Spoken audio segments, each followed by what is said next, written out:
Hi everyone, this is Jamie from Justify.org, and I wanted to share an idea from this week's Parsha, Parshas Nassau. It's a very long Parsha. So if you're in shul this Shabbat, you'll see it takes a while to read it. A lot of beautiful ideas in the Parsha, and one that I wanted to share with you is a famous idea about the Nazir, the Nazarite, who sees things in the world that he's uncomfortable with. He sees people being negatively affected by booze, etc., etc. So he swears off the stuff. He says, I don't want to be involved in it. And this idea of kind of non-involvement is really important. Non-involvement for the purpose of what? Let's say that you're not involved with it anymore. So what do you do instead? Right? So as a rabbi over the years, one of the things that I've seen people struggle for most in their lives is what everyone would call is balance.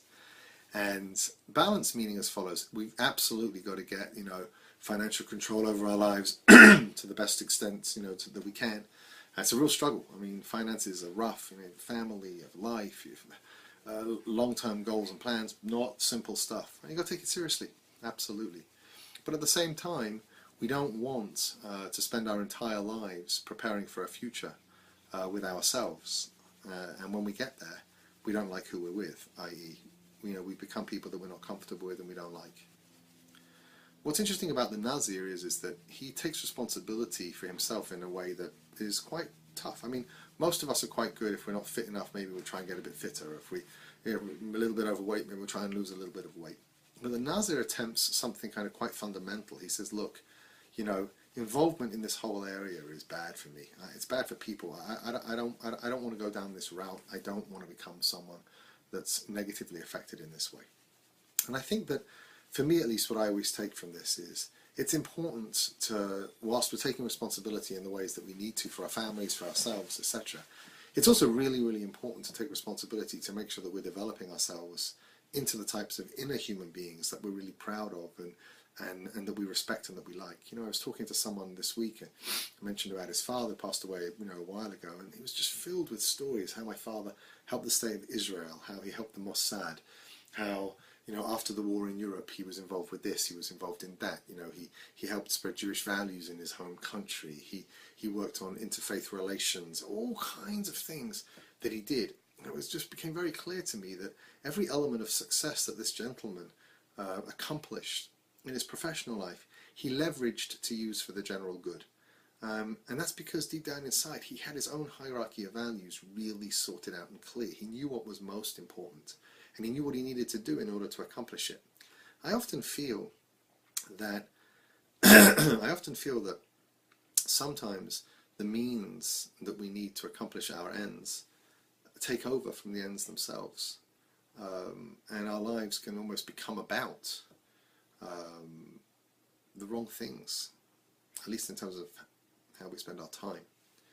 What the Nazir seems to show me, at least the way I relate to it, is to you don't want to let the life kind of take you over and end up becoming someone that you don't want to become. You need to take time to think about the influences of things on you and whether in the end they're worth it. You can always explain why you can't stop or why you have to be involved in something, but really in the end you don't. The truth is, we can walk away from almost anything if we have to. The question is whether you should.